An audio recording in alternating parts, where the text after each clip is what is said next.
Assalamualaikum warahmatullahi wabarakatuh. Saya Nurlaili Al-Maghfirah akan mempresentasikan tentang teknik negosiasi. Pengertian dari teknik negosiasi. Menurut Ardianto 2020, negosiasi adalah proses interaktif antara dua pihak atau lebih yang bertujuan untuk mencapai kesepahaman, menyelesaikan perbedaan, atau memperoleh keuntungan dari hasil dialog. Kemudian menurut Kamus Besar Bahasa Indonesia atau KBBI, nego merupakan tindakan tawar-menawar melalui diskusi dengan tujuan mencapai kesepakatan bersama antara suatu kelompok atau organisasi dan pihak lain. Dari sudut pandang etimologis, kata negosiasi berasal dari kata kerja bahasa Inggris to negotiation dan to be negotiation. Kata bahasa Inggris negotiation memiliki kata turunan yang disebut negotiation. Istilah negotiation mengacu pada proses terlibat dalam diskusi atau percakapan dengan tujuan mencapai kesepakatan atau menyelesaikan suatu masalah. Kemudian tujuan negosiasi. Yang pertama ada mencapai kesepakatan bersama, di mana bertujuan untuk mencapai konsensus yang dapat diterima oleh kedua belah pihak. Agar proses negosiasi menghasilkan kesepakatan bersama, pihak-pihak yang terlibat harus mengartikulasikan sudut pandang masing-masing dengan jelas. Kemudian ada mengurangi konflik dan perbedaan. Dalam proses negosiasi, ketidaksetujuan dan perbedaan merupakan hal yang penting. Hal ini merupakan hal yang lumrah. Negosiasi merupakan upaya yang disengaja untuk mengatasi ketidaksetujuan dan perbedaan. Kemudian ketiga ada saling menguntungkan berbagai pihak. Keuntungan bersama yang sesungguhnya hanya dapat dicapai ketika negosiasi mencapai tahap menemukan solusi yang menguntungkan semua pihak yang terlibat. Masuk ke tahapan negosiasi.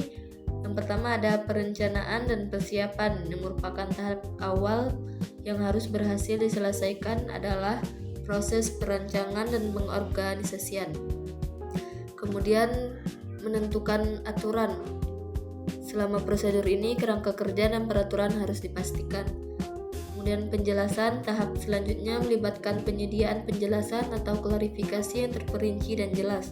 Pada tahap ini penting bagi masing-masing pihak untuk mengutarakan keinginan mereka. Kemudian ada tawar-menawar dan penyelesaian masalah. Tahap keempat ditandai dengan tindakan tawar-menawar. Setelah penjelasan selesai, dilanjutkan dengan proses pemecahan masalah. Kemudian yang terakhir penutupan dan implementasi. Tahap kelima merupakan tahap akhir dalam proses negosiasi. Pada tahap ini semua keputusan akan diambil secara kolektif.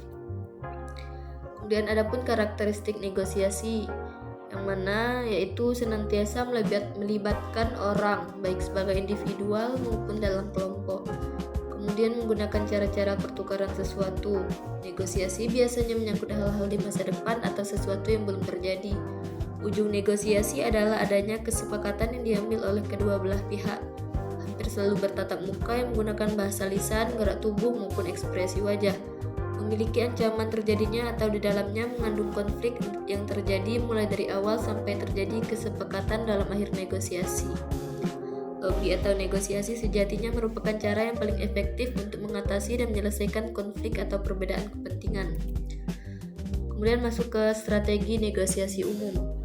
Ada 3 strategi. Yang pertama strategi kompetitif, strategi kolaboratif atau win-win, strategi kompromi. Strategi kompetitif berfokus pada memenangkan negosiasi pribadi, mengalahkan lawan dan meraih keuntungan maksimal untuk diri sendiri.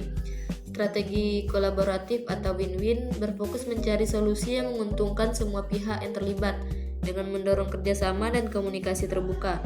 Strategi kompromi berfokus pada mencapai kesepakatan yang dapat diterima semua pihak dengan saling memberikan konsesi atau titik tengah.